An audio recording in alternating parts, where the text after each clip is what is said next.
जय श्री कृष्ण। गुरुर्ब्रह्मा गुरुर्विष्णुः गुरुर्देवो महेश्वरः गुरुः साक्षात् परब्रह्म तस्मै श्री गुरवे नमः। कृष्णाय वासुदेवाय हरये परमात्मने प्रणतक्लेशनाशाय गोविन्दाय नमो नमः। नमामि सद्गुरुं शान्तं सच्चिदानन्दविग्रहं पूर्णब्रह्मपरानन्दम् ईशमानन्दिवल्लभम्। ॐ पार्थाय प्रतिबोधितां भगवता नारायणेन स्वयं व्यासेन ग्रथितां पुराणमुनिना मध्ये महाभारतम् अद्वैतामृतवर्षिणीं भगवतीम् अष्टादशाध्यायिनीम् अम्ब त्वामनुसन्दधामि भगवत् गीते भवद्वेषिणि। नमोऽस्तु ते व्यासविशालबुद्धे फुल्लारविन्दायतपत्रनेत्र येन त्वया भारततैलपूर्णः प्रज्वालितो ज्ञानमयः प्रदीपः। प्रपन्नपारिजाताय स्तोत्रवेत्रैकपाणये ज्ञानमुद्राय कृष्णाय गीतामृतदुहे नमः। नारायणं नमस्कृत्य नरं चैव नरोत्तमं देवीं सरस्वतीं व्यासं ततो जयमुदीरयेत्। जय श्री कृष्ण। हम सत्यभामा और द्रौपदी का संवाद देख रहे थे। सत्यभामा ने पूछा था द्रौपदी से, ऐसा कौन सा जादू टोना, ऐसा कौन सा मंत्र तंत्र, कौन सा जप, कौन सा होम यज्ञ किया कि पांचों पांडव तुम्हारी बात सुनते हैं, तुम्हारे मुंह की ओर ताकते हैं। इसलिए द्रौपदी ने पूरी अपनी दिनचर्या जो है, कैसे एक पतिव्रता स्त्री ने अपना जीवन रखना चाहिए, उसके बारे में पूरा विस्तार से सारा सत्यभामा को बताया था। से हम आगे देखेंगे। पंचत्रिंशदधिकद्विशततमोऽध्यायः। सत्यभामा का द्रौपदी को आश्वासन देकर श्री कृष्ण के साथ द्वारका को। वैशंपायन जी कहते हैं, जन्मेजय, उस समय भगवान श्री कृष्ण मार्कंडेय महर्षियों तथा महात्मा पांडवों अनुकूल बात करते हुए काल तक रहकर द्वारका को उद्यत हुए। मधुसूदन केशव ने उन सब से यथावत वार्तालाप के अनंतर विदा लेकर रथ पर चढ़ने की सत्यभामा को द्रुपद कुमारी से गले मिलकर अपने अनुसार एकाग्रता पूर्वक मधुर वचन बोली। सखी कृष्ण, चिंतित और व्यथित नहीं होना चाहिए। इस प्रकार रात भर जागना छोड़ दो। तुम्हारे देवतृप्त पति द्वारा जीती हुई इस पृथ्वी का राज्य तुम्हें अवश्य प्राप्त होगा। श्यामलोचने, तुम्हें जैसा क्लेश सहन करना पड़ा है, वैसा कष्ट तुम्हारे जैसी सुशीला तथा श्रेष्ठ लक्ष्मी देवियां अधिक दिनों तक नहीं भोगा करती है। मैंने महात्माओं से सुना है कि तुम अपने पतियों के साथ निश्चय ही इस पृथ्वी का निर्द्वंद तथा निष्कंटक राज्य भोगोगी। तुम शीघ्र ही देखोगे कि धृतराष्ट्र के पुत्रों को मारकर और पहले के वीर का पूरा बदला चुकाकर तुम्हारे पतियों ने विजय पाई है और इस पृथ्वी पर महाराज युधिष्ठिर का अधिकार हो गया है। तुम्हारे वन जाते समय अभिमान से मोहित हो कुरुकुल की जिन स्त्रियों ने तुम्हारी हंसी उड़ाई थी, उनकी आशाओं पर पानी फिर जाएगा और तुम उन्हें शीघ्र ही दुरवस्था में पड़ी हुई देखोगी।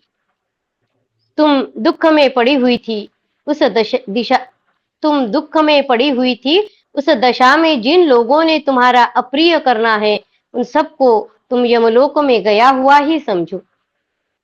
युधिष्ठिर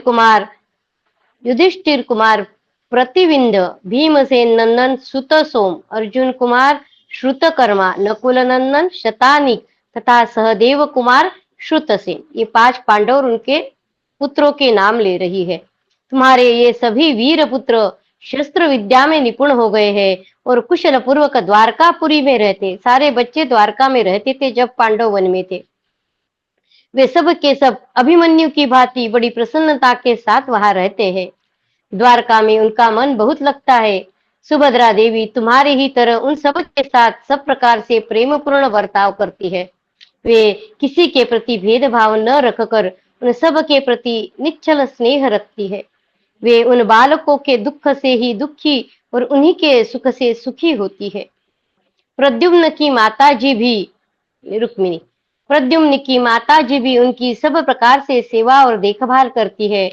श्याम सुंदर अपने भानु आदि पुत्रों से भी बढ़कर तुम्हारे पुत्र को मानते हैं। मेरे ससुर जी प्रतिदिन इनके भोजन वस्त्र आदि की समुचित व्यवस्था पर दृष्टि रखते हैं। बलराम जी आदि सभी अंधकवंशी तथा वृष्णिवंशी यादव उनकी सुख सुविधा का ध्यान रखते हैं।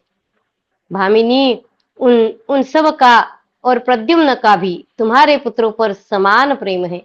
इस प्रकार हृदय को प्रिय लगने वाले सत्य एवं मन के अनुकूल वचन कहकर श्री कृष्ण महिषी सत्यभामा ने अपने स्वामी के रथ की ओर जाने का विचार किया और द्रौपदी की परिक्रमा की। तदनंतर भामिनी सत्यभामा श्री कृष्ण के रथ पर आरूढ़ हो गई। यदुश्रेष्ठ श्री कृष्ण ने मुस्कुराकर द्रौपदी को सांत्वना दी और उसे लौटाकर शीघ्रगामी घोड़ों द्वारा अपनी पूरी द्वारका को प्रस्थान किया। इति श्री महाभारते वन पर्वणि द्रौपदी सत्यभामा संवाद पर्वणि कृष्णगमने 35-द्विशतमोऽध्यायः। कृष्णाय वासुदेवाय हरये परमात्मने प्रणतक्लेशनाशाय गोविन्दाय नमो नमः। ओम नमो भगवते वासुदेवाय।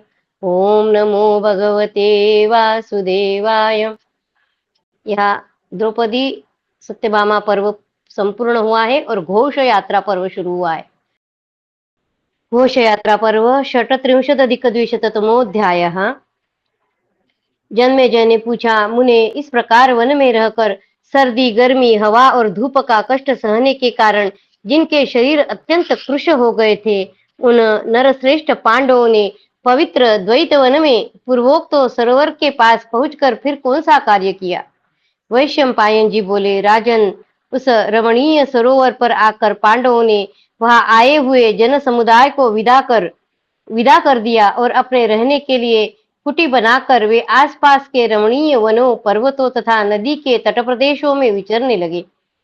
इस तरह वन में रहते हुए उन वीर शिरोमणि पांडवों के पास बहुत से स्वाध्यायशील वेदवेत्ता एवं पुरातन तपस्वी ब्राह्मण आते थे और वे नरश्रेष्ठ पांडव उनकी यथोचित सेवा पूजा करते थे।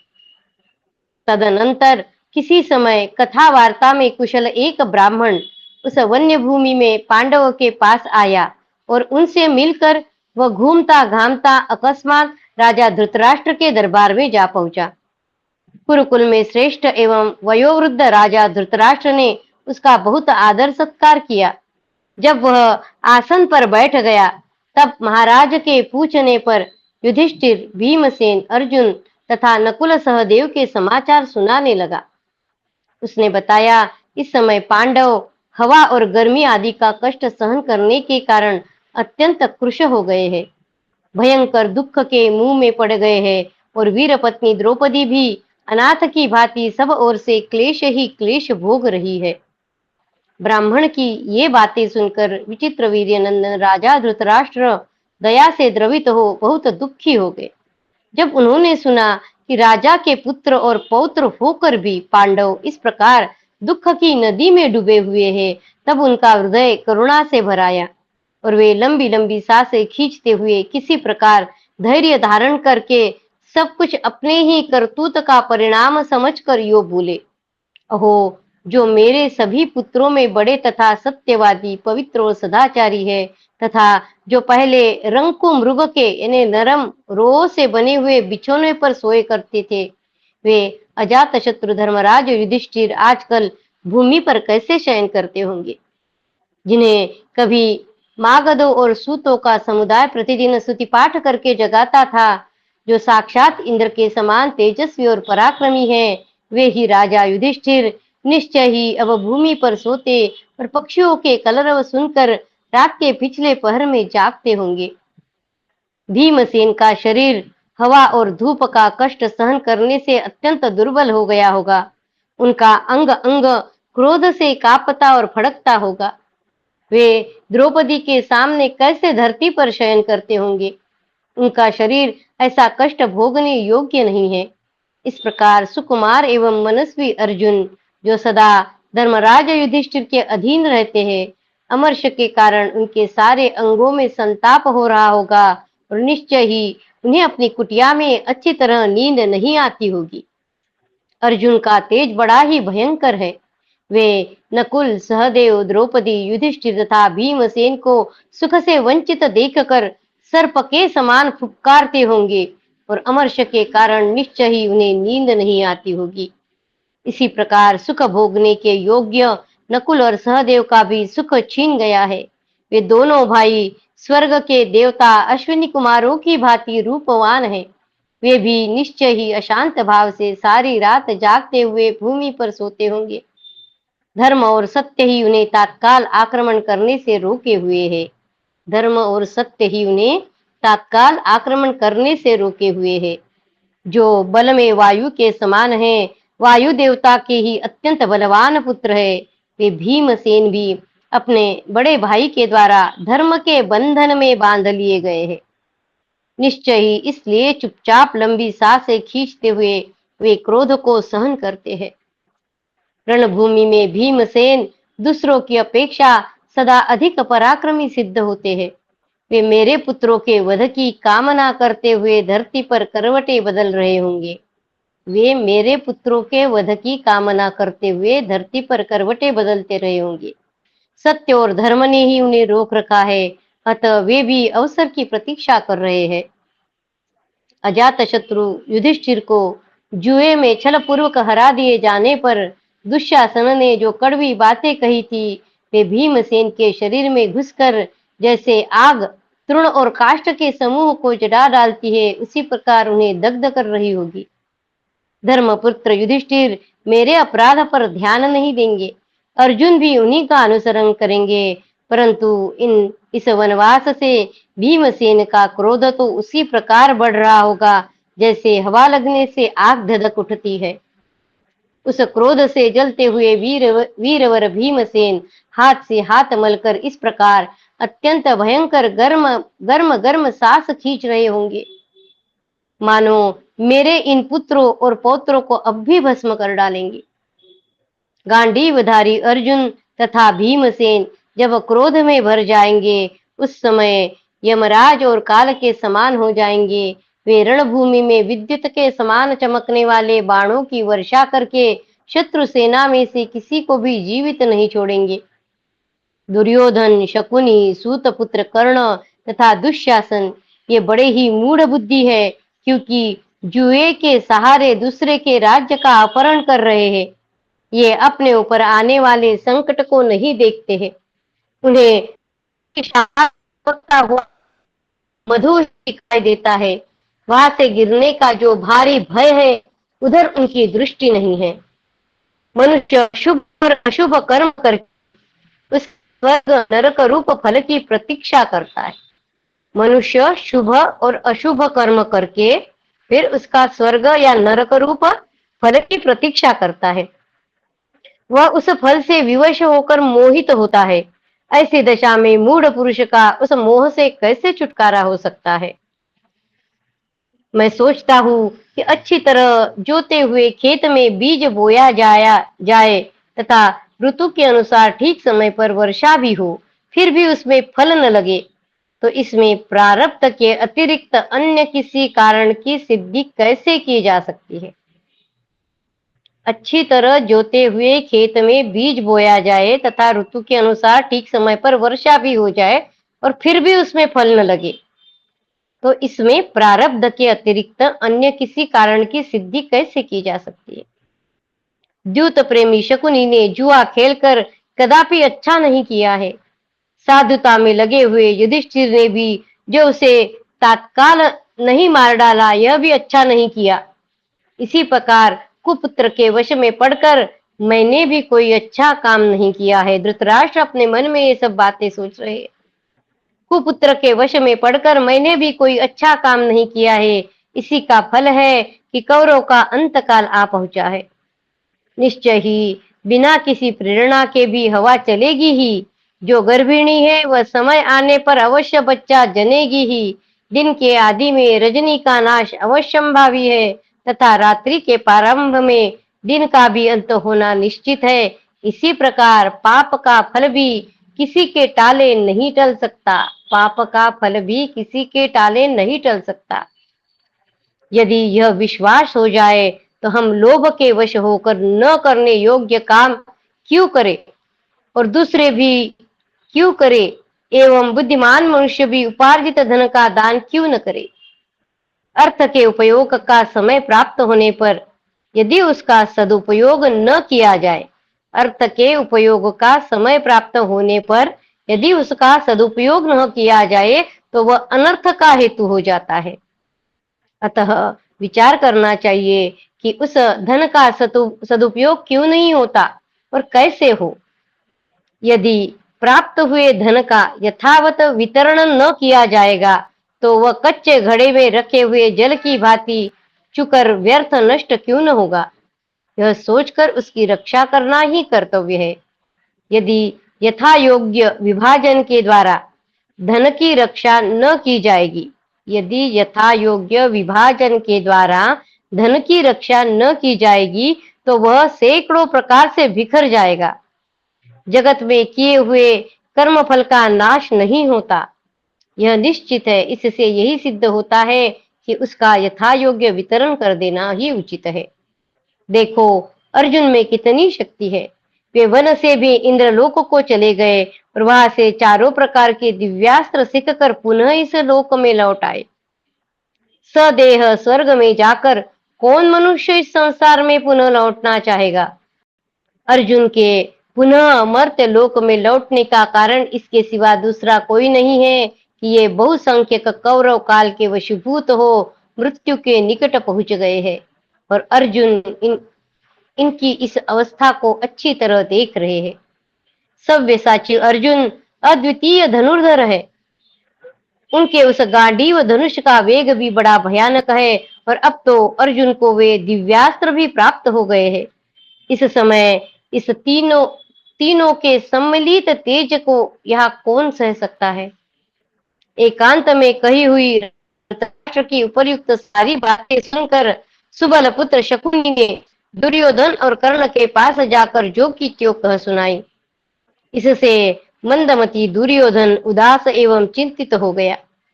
इति श्री महाभारते वन पर्वणि घोष यात्रा पर्वणि धृतराष्ट्र खेद वाक्ये 36+200तमोऽध्यायः। कृष्णाय वासुदेवाय हरये परमात्मने प्रणतक्लेशनाशाय गोविन्दाय नमो नमः। ओम नमो भगवते वासुदेवाय। ओम नमो भगवते वासुदेवाय। अथ 37+200तमोऽध्यायः। शकुनी और कर्ण का दुर्योधन की प्रशंसा करते हुए उस वन में पांडवों के पास चलने के लिए उभारना। वैशंपायन जी कहते हैं, जन्मेजय धृतराष्ट्र के पूर्वोक्त वचन सुनकर उस समय कर्ण सहित शकुनी ने अवसर देखकर दुर्योधन से इस प्रकार कहा। तुमने अपने पराक्रम से पांडव वीरों को देश निकाला देकर वनवासी बना दिया है। शकुनी और कर्ण दुर्योधन से कह रहे हैं, तुमने अपने पराक्रम से पांडव वीरों को देश निकाला देकर वनवासी बना दिया है। अब तुम स्वर्ग में इंद्र के भांति अकेले ही इस पृथ्वी का राज्य भोगो। राजन, पर्वत, वन, उद्यान एवं स्थावर जंगमों सहित यह सारी समुद्र पर्यंत पृथ्वी आज तुम्हारे अधिकार में है। पूर्व, दक्षिण, पश्चिम और उत्तर दिशा के सभी राजाओं को तुम्हारे लिए करदाता बना दिया है।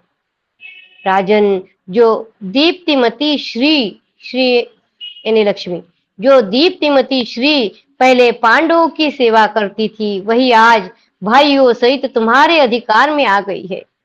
महाराज, यहाँ पे महाराज दुर्योधन को बोला जाता है। महाराज, इंद्रप्रस्थ में जाने पर युधिष्ठिर के यहाँ हम लोग जिस राजलक्ष्मी को प्रकाशित होते देखते थे, वही आज तुम्हारे यहाँ उद्भासित होती दिखाई देती है। तुम्हारे शत्रु शीघ्र ही शोक से दीन दुर्बल हो गए हैं, अपने बुद्धि बल से छीन लिया है। अब तुम्हारे यहाँ यह प्रकाश होती सी दिखाई दे रही है। लक्ष्मी, शत्रुवीरों का संहार करने वाले महाराज, इस प्रकार सब राजा अपने को कर बताते हुए आपकी आज्ञा के अधीन रहते हैं। राजन, इस समय समुद्र वसना पृथ्वी देवी पर्वत, वन, ग्राम, नगर तथा खानों के साथ तुम्हारे अधिकार में आ गई है। यह नाना प्रकार के प्रदेशों से युक्त तथा पर्वतों से सुशोभित है। नाना प्रकार की ध्वजा पताकाओं से चिन्हित इस भूतल पर कितने ही समुद्रशाली राष्ट्र है और वहां बहुत सी विशाल सेनाएं संगठित है। राजन, तुम अपने पुरुषार्थ से द्विजों द्वारा सम्मानित तथा राजाओं द्वारा पूजित होकर स्वर्ग एवं देवताओं में अंशुमाली सूर्य की भांति इस भूतल पर प्रकाशित हो रहे हो।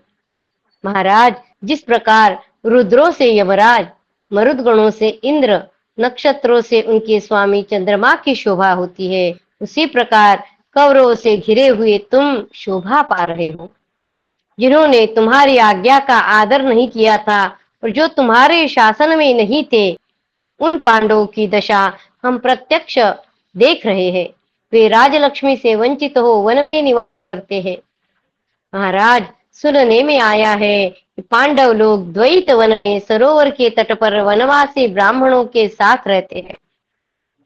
तुम उत्कृष्ट राजलक्ष्मी से सुशोभित होकर वहां चलो और जैसे सूर्य अपने तेज से जगत को संतप्त करते हैं, उसी प्रकार पांडु पुत्रों को संताप दो।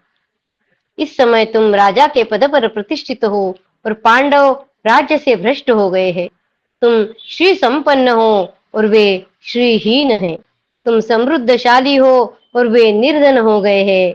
नरेश्वर, तुम इसी दिशा में चलकर पांडवों को देखो। पांडव तुम्हें नहुषनंदन ययाति की भांति महान वंश में उत्पन्न तथा परम मंगलमयी स्थिति में प्रतिष्ठित देखे। पुरुष में प्रकाशित होने वाली जिस लक्ष्मी को उसके सुहृद और शत्रु दोनों देखते हैं, वही सबल होती है। पुरुष में प्रकाशित होने वाली जिस लक्ष्मी को उसके सुहृद और शत्रु दोनों देखते हैं, वही सबल होती है। जैसे पर्वत की चोटी पर खड़ा हुआ भूतल पर स्थित हुई सभी वस्तुओं को नीची और छोटी देखता है, उसी प्रकार जो पुरुष स्वयं सुख में रहकर शत्रुओं को संकट में पड़ा हुआ देखता है, उसके लिए इससे बढ़कर सुख की बात और क्या होगी। मनुष्य को अपनी शत्रुओं की दुर्दशा देखने से जो प्रसन्नता प्राप्त होती है, मनुष्य को अपने शत्रुओं की दुर्दशा देखने से, अपनी ने शत्रु की दुर्दशा देखने से जो प्रसन्नता प्राप्त होती है, वह धन, पुत्र और राज्य मिलने से भी नहीं होती है। ये कर्ण और शकुनी दुर्योधन को सब बातें बता रहे हैं। मनुष्य को अपनी शत्रुओं की दुर्दशा देखने से जो प्रसन्नता प्राप्त होती है, वह धन, पुत्र और राज्य मिलने से भी नहीं होती है। हम लोगों में से जो भी स्वयं सिद्ध मनोरथ होकर आश्रम में अर्जुन को वल्कल और मृगछाला पहने देखेगा, उसे कौन सा सुख नहीं मिल जाएगा। क्यों जा रहे हैं कि उनको उस दशा में देखने के लिए जा रहे हैं। तुम्हारी रानियां सुंदर साड़ियां पहनकर चले और वन में वल्कल एवं मृग चर्म लपेटकर दुख में डूबी हुई द्रुपद कुमारी कृष्णा को देखे तथा द्रौपदी भी इन्हें देखकर बार बार संताप। वह धन से वंचित हुए अपनी आत्मा तथा जीवन की निंदा करे। बार बार सभा में उसके साथ जो बर्ताव किया गया था, उससे उसके हृदय में इतना दुख नहीं हुआ होगा जितना कि तुम्हारी रानियों को वस्त्राभूषणों से विभूषित देख कर हो सकता है। वैशंपायन जी कहते हैं, जन्मेजय, शकुनी और कर्ण दोनों राजा दुर्योधन से ऐसा कहकर अपनी बात पूरी होने पर चुप हो गए। इति श्री महाभारते वन पर्वणि घोष यात्रा पर्वणि कर्ण शकुनी वाक्ये सप्तत्रिंशदधिकद्विशततमोऽध्यायः। कृष्णाय वासुदेवाय हरये परमात्मने प्रणतक्लेशनाशाय गोविन्दाय नमो नमः। ॐ नमो भगवते वासुदेवाय। ॐ नमो भगवते वासुदेवाय। अथ 38+द्विशततमोऽध्यायः। दुर्योधन के द्वारा कर्ण और शकुनी की मंत्रणा स्वीकार करना तथा कर्ण आदि का घोष यात्रा को निमित्त बनाकर द्वैत वन में जाने के लिए धृतराष्ट्र से आज्ञा लेने जाना। वैशंपायन जी कहते हैं, जन्मेजय, कर्ण की बात सुनकर राजा दुर्योधन को पहले तो बड़ी प्रसन्नता हुई, फिर वह दीन होकर इस प्रकार बोला, कर्ण, तुम जो कुछ कह रहे हो वह सब मेरे मन में भी है, परंतु जहाँ पांडव रहते हैं वहां जाने के लिए मैं पिताजी की आज्ञा नहीं पा सकूंगा। महाराज धृतराष्ट्र उन वीर पांडवों के लिए सदा विलाप करते रहते हैं। वे तपशक्ति के संयोग से पांडवों को हमसे अधिक बलशाली भी मानते हैं, अथवा यदि उन्हें इस बात का पता लग जाए कि हम लोग वहां जाकर क्या करना चाहते हैं, तब वे भावी संकट से हमारी रक्षा के लिए ही हमें वहां जाने की अनुमति देंगे। महातेजस्वी कर्ण, पिताजी को यह समझते देर नहीं लगेगी कि वन में रहने वाले पांडवों को उखाड़ फेंकने के अतिरिक्त हम लोगों के द्वैत वन में जाने का दूसरा कोई प्रयोजन नहीं है। जुए का अवसर उपस्थित होने पर विदुर जी ने मुझसे, तुमसे तथा मामा यानी शकुनी से जैसी बातें कही थी उन्हें तो तुम जानते ही हो। उन सब बातों पर तथा और भी पांडवों के लिए जो विलाप किया गया है उस पर विचार करके मैं किसी निश्चय पर नहीं पहुंच पाता हूँ कि द्वैत वन में चलूं या ना चलूं। यदि मैं भीमसेन तथा अर्जुन को द्रौपदी के साथ वन में क्लेश उठाते देख सकूं तो मुझे भी बड़ी प्रसन्नता होगी।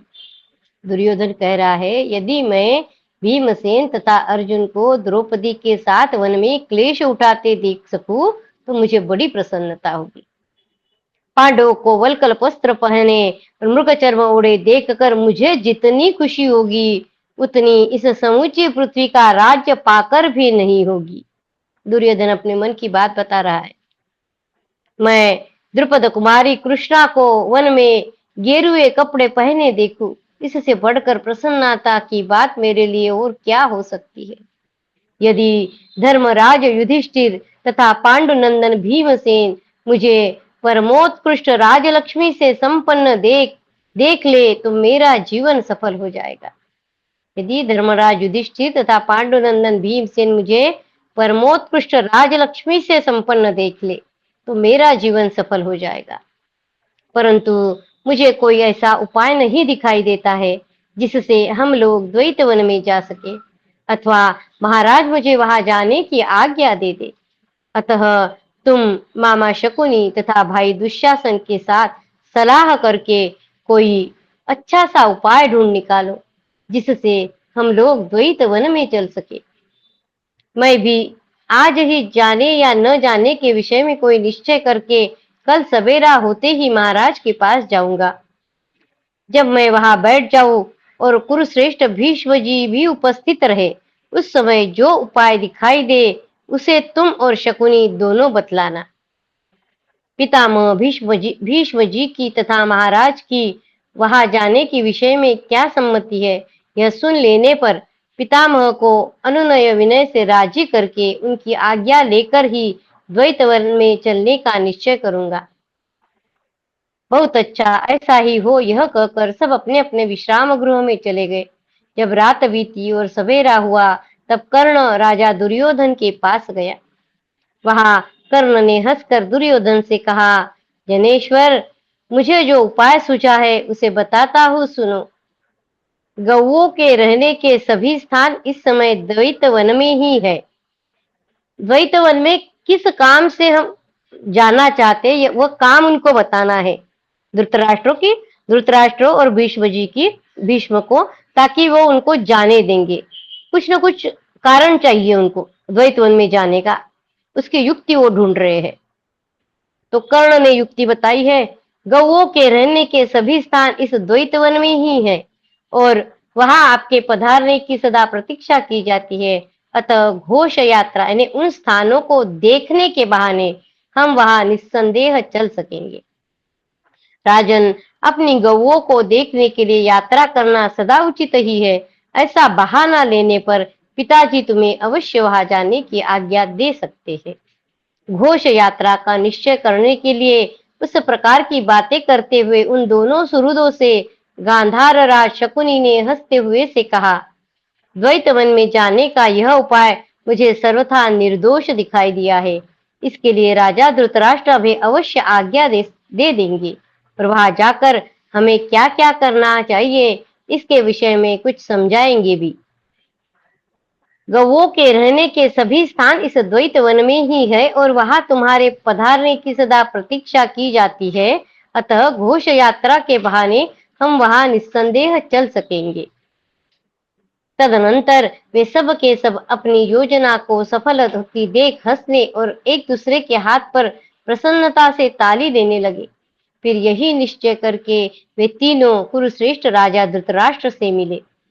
इति श्री महाभारते वन पर्वणि घोष यात्रा पर्वणि घोष यात्रा मंत्रणे अष्टात्रिंशदधिक द्विशततमोऽध्यायः।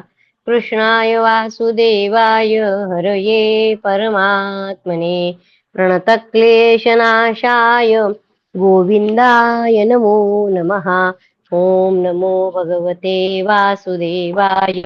ओम नमो भगवते वासुदेवाय। एकोनचत्वारिंशदधिक द्विशततमोऽध्यायः। कर्ण आदि के द्वारा द्वैत वन में जाने का प्रस्ताव, राजा धृतराष्ट्र की अस्वीकृति, शकुनी का समझाना, धृतराष्ट्र का अनुमति देना तथा दुर्योधन का प्रस्थान।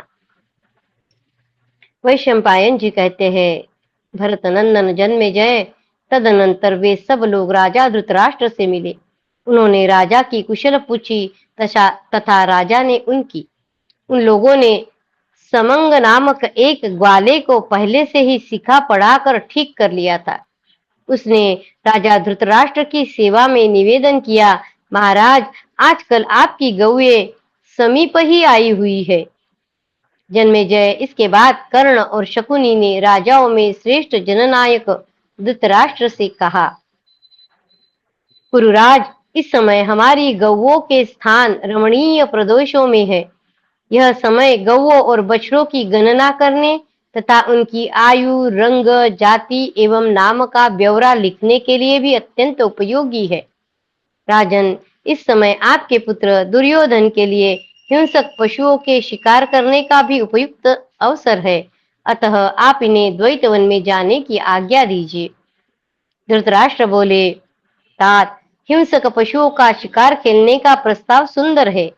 गौओं की देखभाल का काम भी अच्छा ही है, परंतु ग्वालों की बातों पर विश्वास नहीं करना चाहिए। यह नीति का वचन है जिसका मुझे स्मरण हो आया है। मैंने सुना है कि नरश्रेष्ठ पांडव भी इन दिनों वही कहीं आसपास ठहरे हुए हैं। अतः तुम लोगों को मैं स्वयं वहां जाने की आज्ञा नहीं दे सकता। पांडव छलपूर्वक हराए गए हैं। महान वन में रहकर उन्हें बड़ा कष्ट भोगना पड़ा है। वे निरंतर तपस्या करते रहे हैं और अब विशेष शक्ति संपन्न हो गए हैं। महारथी तो वे है ही।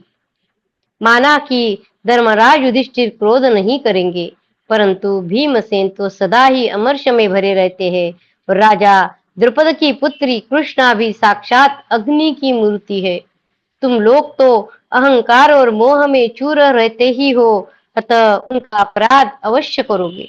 उस दशा में वे तुम्हें भस्म किए बिना नहीं छोड़ेंगे, क्योंकि उनमें तपशक्ति विद्यमान है। अथवा उन वीरों के पास अस्त्र शस्त्रों की भी कमी नहीं है। तुम्हारे प्रति उनका क्रोध सदा ही बना रहता है। वे तलवार बांधे सदा एक साथ रहते हैं। अतः वे अपने शस्त्रों के तेज से भी तुम्हें दग्ध कर सकते हैं। यदि संख्या से अधिक होने के कारण तुमने ही किसी प्रकार उन पर चढ़ाई कर दी, तो यह भी तुम्हारी बड़ी ही भारी नीचता समझी जाएगी। मेरी समझ में तो तुम लोगों का पांडव पर विजय पाना असंभव ही है। महाबाहु धनंजय, इंद्रलोक में रह चुके हैं और वहां से दिव्यास्त्र की शिक्षा लेकर वन में लौटे हैं। पहले जब अर्जुन को दिव्यास्त्र नहीं प्राप्त हुए थे, तभी उन्होंने सारी पृथ्वी को जीत लिया था। अब तो महारथी अर्जुन दिव्यास्त्रों के विद्वान हैं। ऐसी दशा में वे तुम्हें मार डाले, यह कौन बड़ी बात है? अथवा मेरी बात सुनकर तुम लोग वहां यदि अपने को काबू में रखते हुए सावधानी के साथ रह सको, तो भी यह विश्वास करके कि ये लोग सत्यवादी होने के कारण हमें कष्ट नहीं देंगे, वनवास से उद्विग्न हुए पांडवों के बीच में निवास करना तुम्हारे लिए दुखदायी ही होगा। अथवा यह भी संभव है कि तुम लोगों के कुछ सैनिक युधिष्ठिर का अपमान कर बैठे और तुम्हारे अनजाने में किया गया यह अपराध तुम लोगों के लिए हानिकारक हो जाए। अतः भरत नंदन दूसरे विश्वसनीय पुरुष गौओं की गणना करने के लिए वहां चले जाएंगे। दूसरे विश्वसनीय पुरुष गौओं की गणना करने के लिए वहां चले जाएंगे। स्वयं तुम्हारा वहां जाना मुझे ठीक नहीं जान पड़ता है। शकुनी बोला, ज्येष्ठ पांडव युधिष्ठिर धर्मात्मा है। उन्होंने भरी सभा में यह प्रतिज्ञा की है, हमें 12 वर्षों तक वन में रहना है। अन्य पांडव भी धर्म पर ही चलने वाले हैं, अतः वे सब के सब युधिष्ठिर का ही अनुसरण करते हैं। कुंती नंदन युधिष्ठिर हम लोगों पर कदापि क्रोध नहीं करेंगे। हमारी विशेष इच्छा केवल हिंसक पशुओं का शिकार खेलने की है। हम लोग वहां स्मरण के लिए केवल गौओं की गणना करना चाहते हैं। पांडवों से मिलने की हमारी इच्छा बिल्कुल नहीं है, ये शकुनी कह रहा है। हमारी ओर से वह कोई भी नीचतापूर्ण व्यवहार नहीं होगा। जहां पांडवों का निवास होगा उधर हम लोग जाएंगे ही नहीं। वैशंपायन जी कहते हैं, जन्मेजय शकुनी के ऐसा कहने पर राजा धृतराष्ट्र ने इच्छा न होते हुए भी मंत्रियों सहित दुर्योधन को वहां जाने की आज्ञा दे दी। धृतराष्ट्र की आज्ञा पाकर गंधारी पुत्र भरत श्रेष्ठ दुर्योधन, कर्ण और विशाल सेना के साथ नगर से बाहर निकला। दुशासन, बुद्धिमान शकुनी, अन्यान्य भाइयों तथा सहस्त्र स्त्रियों से घिरे हुए दुर्योधन ने वहां से प्रस्थान किया। द्वैतवन नामक सरोवर तथा वन को देखने के लिए यात्रा करने वाले महाबाहु दुर्योधन के पीछे समस्त पुरवासी भी अपनी स्त्रियों को साथ लेकर गए। दुर्योधन के साथ 8,000 रथ, 30,000 हाथी, कई हजार पैदल और 9,000 घोड़े गए। बोझ ढोने के लिए सैकड़ों छकड़े, दुकानें तथा वेशभूषा की सामग्रियां भी साथ चली। वणिक, वंदीजन तथा आखेट प्रिय मनुष्य सैकड़ों हजारों की संख्या में साथ गए। राजा दुर्योधन के प्रस्थान काल में बड़े जोर का कोलाहल हुआ, मानो वर्षा काल में प्रचंड वायु का भयंकर शब्द सुनाई दे रहा हो। नगर से दो कोस दूर जाकर राजा दुर्योधन ने पड़ाव डाल दिया। फिर वहां से समस्त वाहनों के साथ द्वैतवन एवं सरोवर की ओर प्रस्थान किया। इति श्री महाभारते वन पर्वणि घोष यात्रा पर्वणि दुर्योधन प्रस्थाने 39+द्विशततमोऽध्यायः। कृष्णाय वासुदेवाय हरये परमात्मने प्रणतक्लेशनाशाय गोविन्दाय नमो नमः। ओम नमो भगवते वासुदेवाय। ओम नमो भगवते वासुदेवाय। अथ 40+द्विशततमोऽध्यायः। दुर्योधन का सेना सहित वन में जाकर गौओं की देखभाल करना और उसके सैनिकों एवं गंधर्वों में परस्पर कटु संवाद। वैशंपायन जी कहते हैं, जन्मेजय तदनंतर राजा दुर्योधन जहां तहां वन में पड़ाव डालता हुआ उन घोषों यानी गौशालाओं के पास पहुंच गया और वहां उसने अपनी छावनी डाली। उसके साथ गए हुए लोगों ने भी उस सर्वगुण संपन्न, रमणीय, सुपरिचित, सजल तथा सघन वृक्षवलियों से युक्त प्रदेश में अपने डेरे डाल दिए। इसी प्रकार दुर्योधन के डेरे के पास ही कर्ण, शकुनी तथा दुशासन आदि सब भाइयों के लिए पृथक पृथक बहुत से खेमे पड़ गए। रहने की व्यवस्था ठीक हो जाने पर राजा दुर्योधन ने अपनी सैकड़ों एवं हजारों गौओं का निरीक्षण करना आरंभ किया। उन सब पर संख्या और निशानी डलवा दी। फिर बछड़ों पर भी संख्या और निशानी डलवाई और इनमें से जो नाथने योग्य थे उन सब की गणना कर कर उन पर पहचान डाल दी। जिन गौओं के बछड़े बहुत छोटे थे उनकी भी अलग गणना करवाई। इस प्रकार जांच पड़ताल का काम पूरा करके कुरुनंदन दुर्योधन ने 3 साल के बछड़ों की पृथक गणना करवाई और स्मरण के लिए कुछ लिख कर वह बड़ी प्रसन्नता के साथ ग्वालों से घिरकर उस वन में विहार करने लगा। वे समस्त पुरवासी और सहस्रों की संख्या में आए हुए सैनिक उस वन में अपनी अपनी रुचि के अनुसार देवताओं के समान क्रीड़ा करने लगे।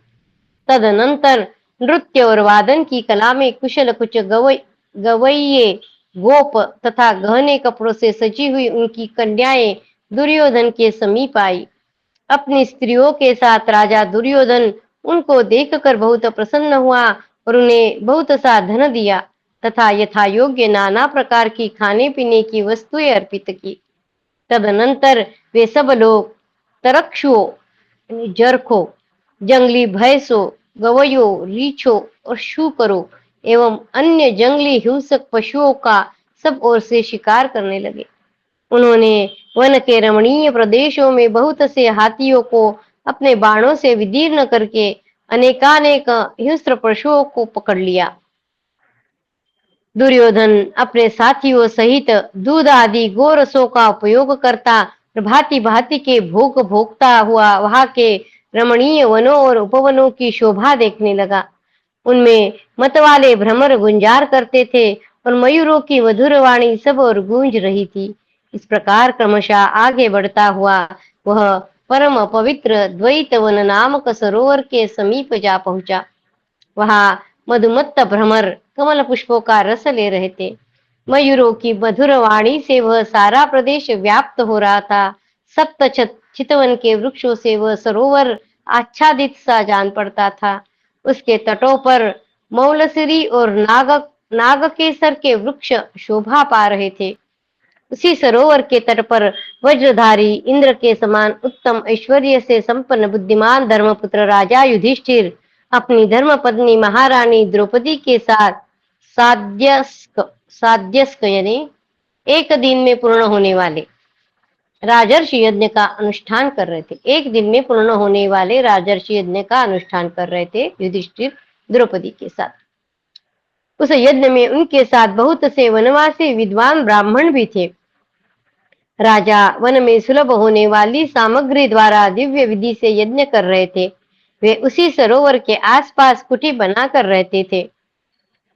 तदनंतर दुर्योधन ने अपने सहस्त्र सेवकों को आज्ञा दी, तुम लोग बहुत से क्रीड़ा मंडप तैयार करो। आज्ञाकारी सेवक दुर्योधन से तथास्तु कहकर क्रीड़ा भवन बनाने की इच्छा से द्वैतवन के सरोवर के निकट गए। दुर्योधन का सेना नायक द्वैतवन सरोवर के अत्यंत निकट तक पहुंच गया था। उस वन के द्वार पर पैर रखते ही उसको गंधर्वों ने रोक दिया।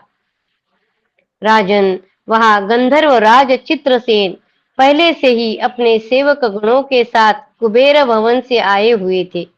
वे उन दिनों अप्सराओं तथा देव कुमारों के साथ विभिन्न स्थानों में भ्रमण करते थे। उन्होंने स्वयं ही क्रीड़ा विहार के लिए उस सरोवर का सब ओर से घेर लिया था। चित्रसेन नाम के गंधर्व ने उस सरोवर का गंधर्व राज ने घेर रखा है। यह देखकर वे राजसेवक जहां राजा दुर्योधन था वहां लौट आए। अपने सेवकों का कथन सुनकर राजा दुर्योधन ने युद्ध के लिए उन्मत्त रहने वाले सैनिकों को यह आदेश देकर भेजा कि गंधर्व को वहां से मार भगाओ। राजा का यह आदेश सुनकर उसकी सेना के नायक द्वैतवन सरोवर के समीप जाकर गंधर्वों से इस प्रकार बोले, गंधर्वों, महाराज धृतराष्ट्र के बलवान पुत्र राजा दुर्योधन यहाँ विहार करने के इच्छा से पधार रहे हैं। तुम लोग उनके लिए यह स्थान खाली करके दूसरी ओर चले जाओ। उनके ऐसा कहने पर गंधर्व जोर जोर से हंसने लगे और उन राजसेवकों को उत्तर देते हुए उनसे इस प्रकार कठोर वाणी में बोले, तुम्हारा राजा दुर्योधन मूर्ख है। उसे तनिक भी चेत नहीं है क्योंकि वह हम देवलोकवासी गंधर्वों को भी बनियों के समान समझकर इस प्रकार आज्ञा दे रहा है। हम देवलोकवासी, गंधर्व जो है वो देवलोकवासी है, और ये दुर्योधन उनको बनियों के समान समझ रहा है और ऐसी आज्ञा दे रहा है कि वो जगह खाली कर दो।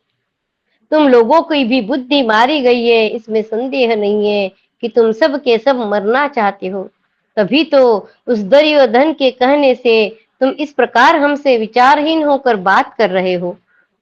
या तो तुम सब लोग तुरंत वही लौट जाओ जहाँ तुम्हारा राजा दुर्योधन रहता है, या यदि ऐसा नहीं करना है तो अभी धर्मराज के नगर यमलोक की राह ले लो। गंधर्वों के ऐसा कहने पर राजा के सेना नायक योद्धा वही भाग गए जहाँ धृतराष्ट्रपुत्र राजा दुर्योधन स्वयं विराजमान था। इति श्री महाभारते वनपर्वणि घोषयात्रा पर्वणि गंधर्व दुर्योधन सेना संवादे चत्वारिंशदधिक-द्विशततमोऽध्यायः। कृष्णाय वासुदेवाय हरये परमात्मने प्रणतक्लेशनाशाय गोविन्दाय नमो नमः। ॐ नमो भगवते वासुदेवाय। ॐ नमो भगवते वासुदेवाय।